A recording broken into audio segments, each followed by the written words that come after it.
In this episode, we're going to be talking about my background so we can get to know each other a little bit better, about motherhood, the wealth journey, and what this channel is about. Now, if you are a woman in motherhood or business and you really desire to live life beyond the general status quo, beyond statistics that we fall into by default, you belong here. There's something that I've been chewing on recently that really hit me very deeply, and that was this.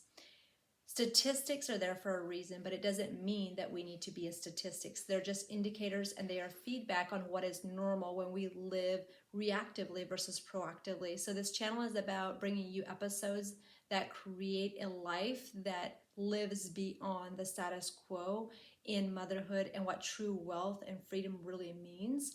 And I'm going to share a couple things about this specifically to begin with. And then we're going to dive into my background, my story, and where I come from. Now, one of the things as I dived into what the default statistics really mean, I'm just going to read off a couple things here and then we'll get started. So the default statistics are averages, but that doesn't mean that they're our destiny. When we as women end up being exhausted, broke, and stretched thin, it is actually not because we're doomed. But it's because we are running the system that we were handed, right? Like, I don't know if that resonates with you, but that is literally what it was for me.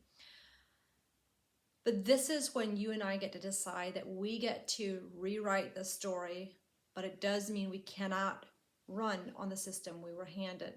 So statistics show us the reality that our defaults in motherhood, in pregnancy, in labor and delivery, in postpartum. But there is an intentional way that we can have a different reality. It's exactly why many of my experiences along the way have completely defied the odds. Not because I was anybody special, not because I had it all together, but it was literally because I was intentional.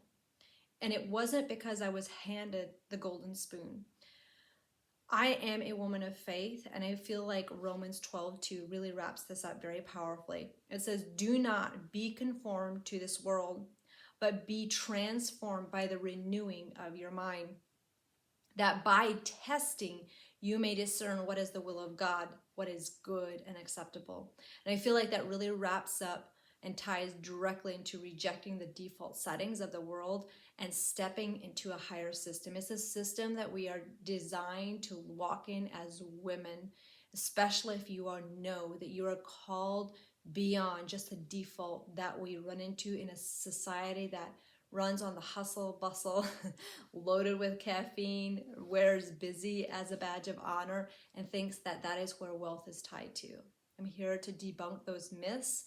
But before we dive into that, we're going to get to know each other a little bit so that we know where we started. Because here's the thing, as individuals, we can give a highlight reel or we can give a background of where we came from. Because anytime you hear a story, it's typically a story that when we really take time to listen, it's a story of somebody that defied the odds. It's very rare that it was just because they had an easy street, right? It's exactly why athletes become Olympics and win those medals. It's exactly why business owners defy the status quo and go beyond 5 years in business. You know, statistics tell us that most business owners fail within the first 5 years, right? And the statistics in motherhood, I don't really need to lay them out. You know what they are. So when I was born into this world, I was born into an Amish family. It was a culture that had a worldview of about 30, 40 miles. And then every once in a while, we got to go visit our family that might have been, in Wisconsin or Ohio or PA. So our worldview was not very large. However, as a young child, I did get to go on a train ride to Arizona because my mother also had genetic health issues, which made that in the winter, because of the weather in our region, it made it difficult for her breathing. So being down there really helped. So that expanded my worldview just a little bit as a young child. Now, as a young child, my family was what you would dub as being born on the wrong side of the tracks. Generations before me have had it really difficult, but each generation built upon the next one, which it gives us hope that where we are today, we are on a better platform. We are in a society where we have lots of things at our fingertips that really help us to move and propel ourselves forward, or we can live in the lap of comfort and not develop the grit, the tenacity, and the courage to go beyond what is defaulted into with the comforts that we as women experience. No, we don't need to live as the 1950s women, but we do have and are accustomed to modern day benefits that are now normalized. But are we really freer than what we were back in the day, right? Only you and I can answer that. That is unique and individual to each one of us. But my background came from individuals that were incredibly poor. They went through hardships that I would not want any wish on anyone. My grandpa, which was my mom's dad, raised a family of 4 children, single, as a farmer. He created a stability in their home. He was a rock solid foundation. Thank God he was. So my mom essentially was raised with no mother. She didn't have anybody to show her the ropes.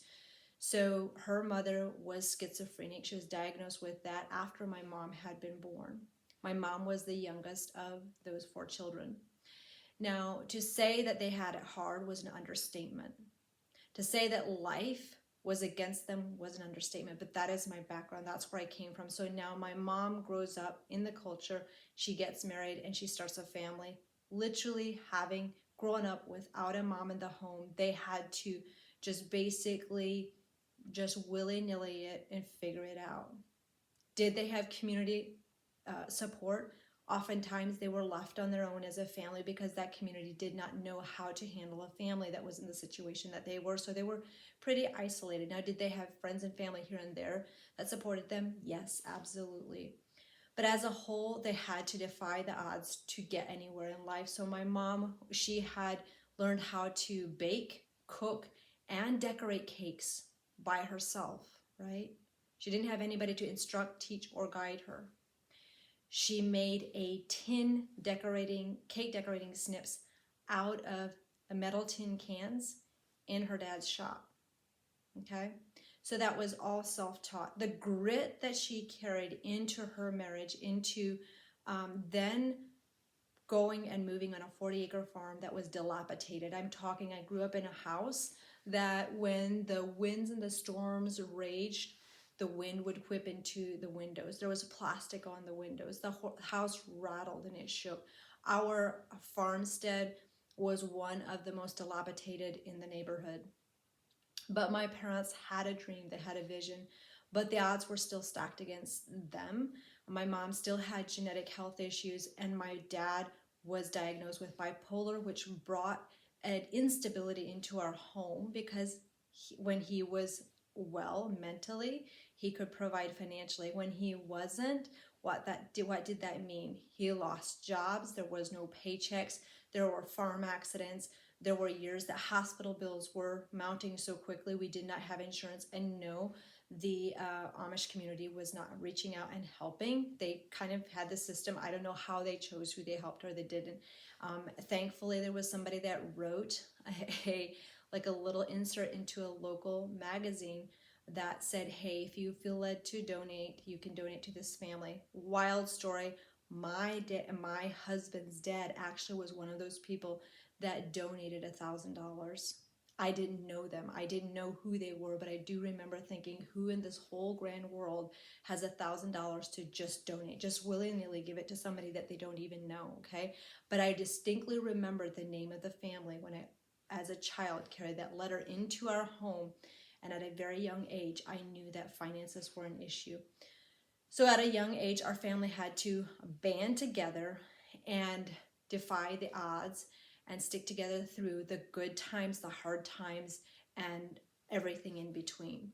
We weathered many storms. There are storms that I wouldn't wish on anybody, but it did create a grit and a discipline that I am so grateful for today.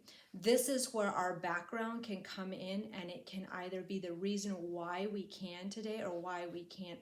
So anytime you hear a story from someone, or you might even be listening to different segments and episodes on this channel, and you think, well, yeah, Emmylou, but that's because you had this X, Y, and Z, but my situation is unique and different.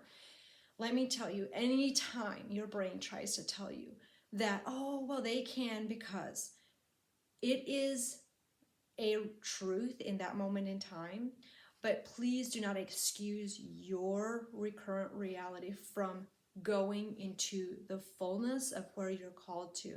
Your current reality does not mean that is where you are staying, but it is a choice to move beyond where you are at today. It takes courage, it takes faith to move beyond the hard, to get into the part that makes it feel, or others around you say, oh, she has it so easy, right? And that comes through implementing routines and rhythms that stabilize you regardless of what life is throwing your way. You see, that instability in our home, we had to lean and rely on a strength that was outside of our own. But that is exactly where my passion was birthed. And how can we create rhythms and routines in our own home today that stand the foundational test of time, regardless of what is going on in our day to day? Because here's the thing, just because you are at a place where it looks like, to the everyday person, like, oh man, they have arrived, they have XYZ, there are challenges and situations in everybody's life. So it's not a matter of if, it's a matter of when. But I tell you what, it's a lot more empowering to be flanked by rhythms, foundations that are built, and be surrounded by supportive systems that anchor you when you are going through those difficult moments in time, okay?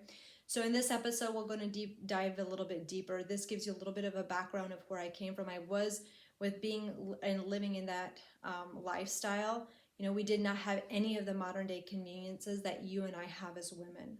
And you have to understand, if you didn't grow up like that, it's a little bit difficult to imagine having to wash your laundry in a machine with a motor, and you have to hang those dripping clothes out on a wash line in the middle of winter, or hang them over a register with a a frail little clothesline and hope that your clothes dry. But here's the thing, those women learned how, even if they had laundry mountains, they did not have laundry mountains lagging for the week.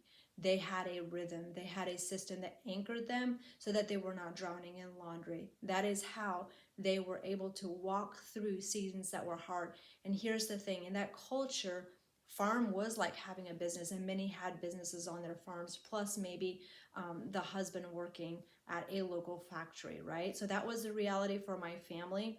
When I turned 11, my mom had a deep innate desire to start just out of the corner of her home. We turned a hobby that we had, that we did for fun, into a business. We started it with a very small thing we had in front of us, just by taking the handcrafted cards we made, and we sold them at a local bulk food store. I remember as a young girl walking into the bulk food store for groceries, but then also looking at the basket to see, is it empty? Did people buy it? So that was kind of where my entrepreneurial journey started, right? Now, that small corner in that family dining room turned into going out. It expanded, it grew, but we didn't have internet. We didn't have a phone in our home. We had to figure out a lot of things from a grassroots lifestyle. We didn't have the know-how, but did we know how to ask questions and move on to the next thing as those things rose up? Yes. So when I was at some point along in the journey, I'm not exactly sure which year it was, I was also hit with the reality that my mom had gotten a diagnosis from a doctor that she only had 6 years to live. I remember where I was standing when I got that news, and to me, they might as well have said 6 months. So as an individual in a very delicate time of my life, hearing that now, not only are we really on the struggle bus, we are building a family business. My dad is not the most stable when he has bipolar, and that was very hit or miss, right? So that was something that shifted and changed me internally. It also kind of thrust me into survival mode, like fend for yourself. Here's where I could go back and say, hey, that was a trauma I experienced that I had to continue and still continue to break free from. But it is also something that propelled me into the woman I am today. It's not the thing that broke me, it's this thing that built me. Okay. So when we use our background as the reason why we can, you're right. When we use it as the reason why we can't, we're also right. So that is pretty sobering when we think about that fact. Our backgrounds define us, they define where we came from, but they either propel us into the fullness of who we were made to be, or they will chronically be the reasons of why we are not who we were made to be, right? Because no one on planet Earth, no matter whether you grew up in a background like I did or you grew up with the Joneses where everything was very perfect. Everything was, you had the white picket fence, your lawn was manicured, your home was tidy, all the things, right? Now, fast forward to when I was 16, I started running around with the Amish kids.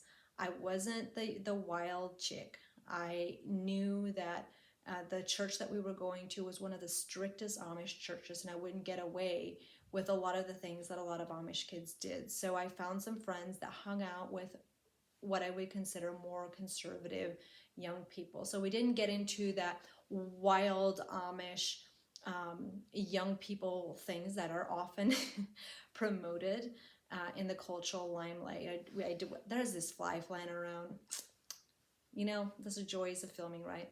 So anyway, when I was 16, I met my husband. We started dating. It's the only person I ever dated, and thank God he came into my life when he did, because shortly after we started dating is when we started questioning our faith. We started questioning the foundation that was everything we knew. And then the world as we knew it completely changed. The life that we had built, most of the people in that life started gossiping, started saying things about us that were not the truth. And all of those things culminating with the questions we were asking when we were reading the Bible led us to leave that culture and enter into a world we knew nothing about. It was like being a baby thrust into a new world.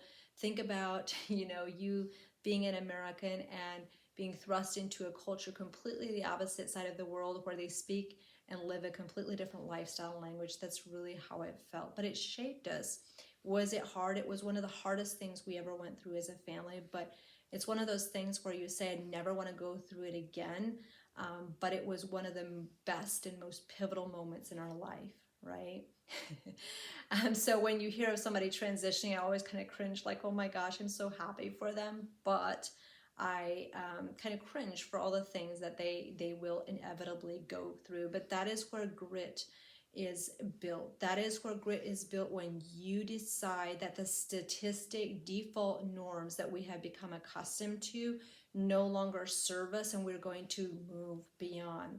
So my husband and I, after having left, we got married at age 19 and 21, and as of today, we are married 19 years, almost 20. And what I'm the most grateful for in this journey of everything we have been through in the last 19 years is this. He is 41 and I am 39 as of this filming. We have a healthy, strong, rooted marriage. That is where wealth is grounded in. I don't know about you, but I didn't have visions of getting married to be signing divorce papers in my 40s. I didn't envision to live a life that was bankrupt of wealth in every other area outside of just money, right? Because the world that we live in, really, what does it promote? In the height of busyness, it's often cycled around just one area of our being, and that is finances. Finances, and having a boatload of it is a really great thing. But I didn't envision having that without also the relationships, the health, and family alongside me. So that is where I started questioning as we started to rebuild a family business, because when we left Everybody that we knew, for the most part, not everyone, but the majority of our clients were within the Amish culture. When you leave, they ban you and they no longer buy from you. The books went from up here to ground zero. So now here we are trying to make it in a new culture. We're trying to figure out life. We're trying to figure out who we are, our identity, and it was hard. It was difficult. But then we slowly picked up the pieces. My husband self-taught how to build a website. Nobody knew us in the external world of the Amish culture. So how are we supposed to put ourselves back out there and build this business with a new demographic? We didn't have the answers, but we stepped out and we did the next best thing we knew to do. We, by faith and choosing to walk out of our comfort zone and through the hard things, made a lot of things look super easy futuristically. This is where I also started to believe that I didn't want to be a mom. Because when I looked around me and the circles I was running in, and when I was out and about traveling for business, rebuilding business, what I saw was the burnt out banner of martyrdom in motherhood. And what do I mean by that? I think you kind of know, like the general narrative, that's the default. We don't get sleep. We're just run haggard day by day. It's my kids, all the things. So I, in my way of trying to control, because I really believe in living an abundant lifestyle, thought, well, hey, like if they can't, like what are the odds that I could have a motherhood that I would enjoy? Like if it's this unattainable, like that is the lie that I chose. And I believed that for 13 years of our marriage, until there was somebody that was brave enough to be a mouthpiece. And one day she was standing on a stage. She said, if you knew you wouldn't fail in your marriage, your business. And she had a whole nother row. And it was just like God entered my brain. He invaded that space and he said, Emma Lou, if you knew that you could still thrive in motherhood, if you could use the skills you've learned in business to thrive in motherhood, if you could use the skills that you've used to thrive in your relationship in marriage, would you want to be a mom? And that was an aha moment for me. It completely switched my brain to like, wait a minute. It was that black and white moment where it was like, wait a minute, I've been lied to? Of course. Of course. The statistic defaults that I had my vision set on was exactly why I believed that lie. And that was like, oh my gosh. So I said, honey, and I shared that revelation with him. And together we debunked the myths of what we believe surrounding children. And that's where our hearts open to become parents. It's absolutely wild, because that is one of the things that shakes me to my core, how closely I missed one of the biggest joys of my life, is becoming a mom. It's one of the biggest joys of my life outside of my marriage with my husband. Yes, we've generated millions per year. Yes, we've traveled the world. Yes, we are multi-seven-figure cash investors. But the biggest thing I'm so grateful for is the relationships and the children that I am blessed to have, which has also given me a heart to bring a message and to share for moms, mothers, and women like you that want to live outside of the default norms, because we know statistics today are not in our favor. There are polls that are done on younger men that are more in favor of having children than the women that are their age. That is a sad reality. That's where you and I are called to be the movement, to embody the motherhood and business that we're called to. Now, some of us aren't called to business, okay? Some of us want to be moms and we're not, right? So no matter where you find yourself today, we are called to be the woman that God has designed, and it is beyond the status quo of burnout in business and just being on the struggle bus in motherhood. And that is what I embody and I brought into my home, because you see, my husband and I continue to build business. It produced millions of dollars in sales per year. It wildly succeeded anything we could have imagined. But then we found ourselves still in a rat race of, hey, the more money we made, the more demands were placed on us. And that is where I started asking the questions of how can we build wealth beyond just the everyday effort. And that's what gave me the passion to also pursue investing strategies that have limited hands-on time in a week, so that I can still be the mom that I desire to be, so that I can still be the woman in my marriage that I want to be, and that I can build businesses just because I want to. That's why I'm here today. That's why I'm bringing you episodes and courses and things like that, because I want to, because there is a world that needs to live beyond the default that we've called to. Your generations are depending on that, right? That's why I bring courses into the wealth aspect of investing, to make it doable, whether you are just starting out or you're wildly successful in business. It doesn't matter where you're at in my world. And I'm not your hype girl. I am not the girl that's going to tell you it's going to happen overnight, but I am here to tell you this with the right rhythms. And I'm not just saying right as in we're going to find this perfect thing. No, we grow and expand as who we are as individuals. We don't just look at things through the black and white lens, because here's what I've seen in motherhood is we put a stake down of this is the right way. No, this is the right way, and we butt heads. Actually, no, we build rhythms, and we are a mother out of who we are. And God has destined us to be the mom for our kids. He has called us. We are a mom from the fullness of who we are in God's image, who He says we are, not because of being, because of what our kids say, how our kids act, what they do, and what they don't do. We're not defined by how good we show up, but when we are full with the fullness of who we are as women, we can actually work offensively in our home instead of defensively.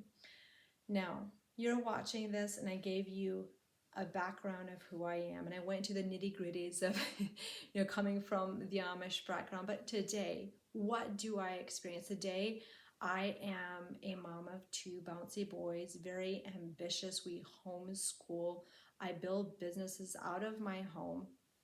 It's my home office. I get many hours per day to do exactly the things that light me up, to pursue projects that I don't have to shelve. I get to be fully intentional with my boys. Now, when you hear me talk, don't hear perfection. It's absolutely not what I am. I have the mindset that today we will live to the fullness, and we will learn and we will grow as we go, because we've never done this before. I have a 2 and a 5-year-old. I've gone through the pregnancy stages, the giving birth. I've gone through, actually, my pregnancies, I defied the status quos. I did not have morning sickness. I didn't have a lot of those things, but it was because I was intentional. And no, it wasn't because I inherited great genes. My mom had been terribly sick, had crazy morning sickness when she was pregnant with us kids. And in postpartum, I had one. My first one was wild to me. It was riddled with anxiety in the beginning, all the things, new mom things, but I navigated through that. And I had 2 labors that were dubbed what they call pain-free. It was like having an intense workout. Is that wild? Yes. I didn't even know if I could really believe that there was anything like that with my first pregnancy. So I share that not to boast, but to share what is possible when we are intentional. And even when we are intentional, some things can go in a different direction. There can be hards that we face, but it does mean that we get to learn and grow through it. Because in my first postpartum, things did not go as planned. It was wildly different than what I thought. I wasn't even able to breastfeed like I thought I would. We had challenges with lip ties, tongue ties, and then my body went into this crazy overdrive with not being able to sleep. There was lots of things that just piled on top of each other, right? So this is not about like, hey, if you had a negative experience, that is bad.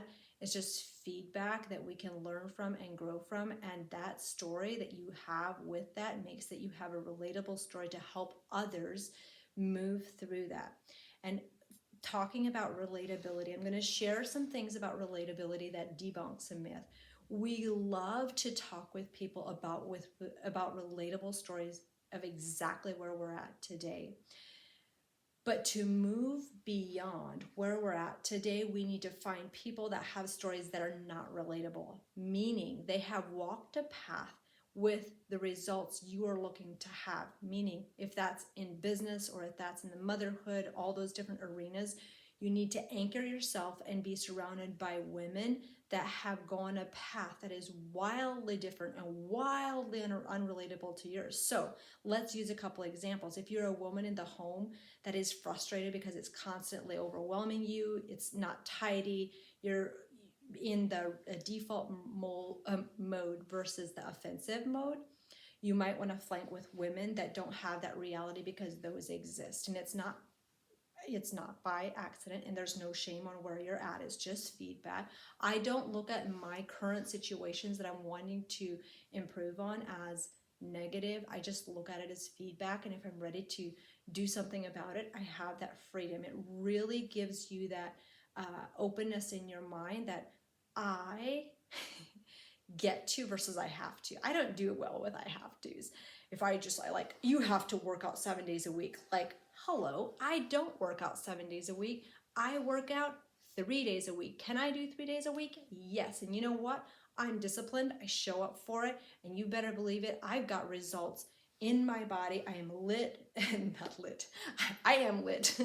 I am lean. I am fit, and I am strong as a woman after 2 kids. Because I also saw that the status default is by age 40, your life is going downhill. I didn't want to go downhill. I wanted to go up the hill. I've got some boys that will be in their strapping 20s when I am 60 years old, and I want to keep up with it. And so I have a vision beyond just where I'm at today.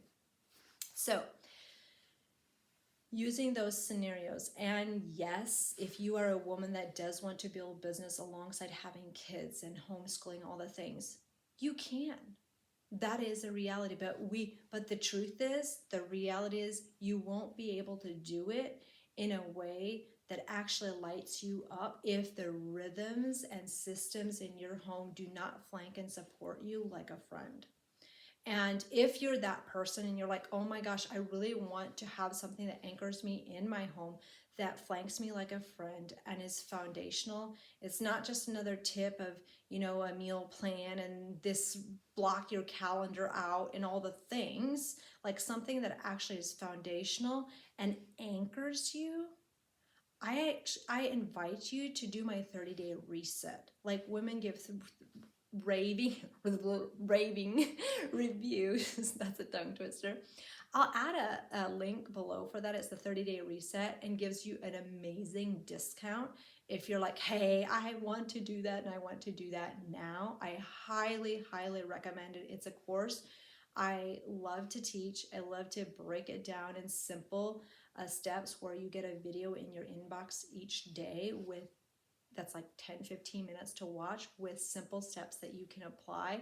And it teaches you how to think versus just what to think, so that you can customize it to your home and be really empowered to thrive and be on the offensive versus the defense in your day. Now, these methods are not just willy-nilly. These are actually foundational truths I learned in business, because what I noticed in business was this: there was always a fire burning somewhere. The bigger the business grew, there was always someone at my door in the office interrupting and saying that this fire is burning. And by the time I had hit lunchtime, maybe there was 5 different fires that were burning. Those were unexpected, that were outside of my control. And I used to go through my day, okay, well, once this deadline's done, and once we've mastered this, and once we've done that, then we can have fun, then we can live, then we won't have as much stress. All the things. I've been there, I've done that. And one day it was just like a light bulb went off in my head that, I can't control outside, things that happen. And the more moving parts you have in a business or in your home, the more things like that will happen inevitably.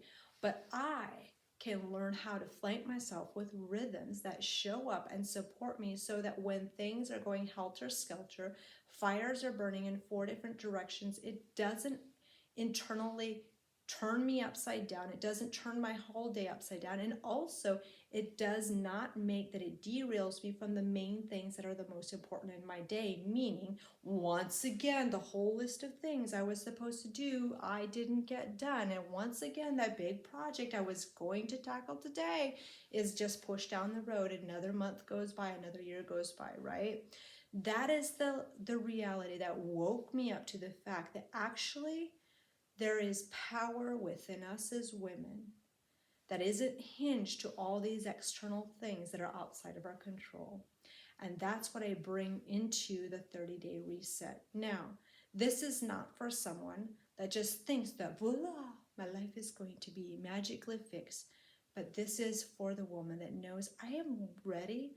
I'm willing to put in the work, to put in some simple rhythms that will flank me in my day-to-day, that will flank me in my home. It transfers to business very naturally, vice versa, whichever area that you feel like you need it the most. I'll add the link below. Now, this About Me section gets us to know each other, but you're watching. I'd love to have you in the comment section.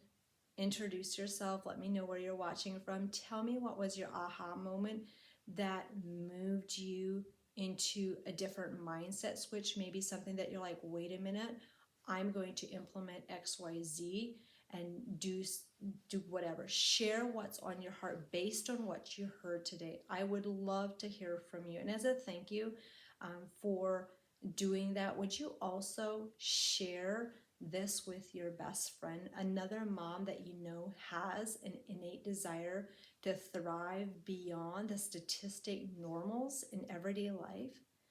That would be a huge thank you to me for sharing this free resource with you. And as always, like and subscribe so you don't miss out on upcoming episodes that I can't wait to share with you. Thank you so much for being here and investing into yourself and into your future generation. You see, you and I want to look back on our life and say, I am so glad I did versus I wish I would have, with that deep regret. Our children and children's children are depending on it.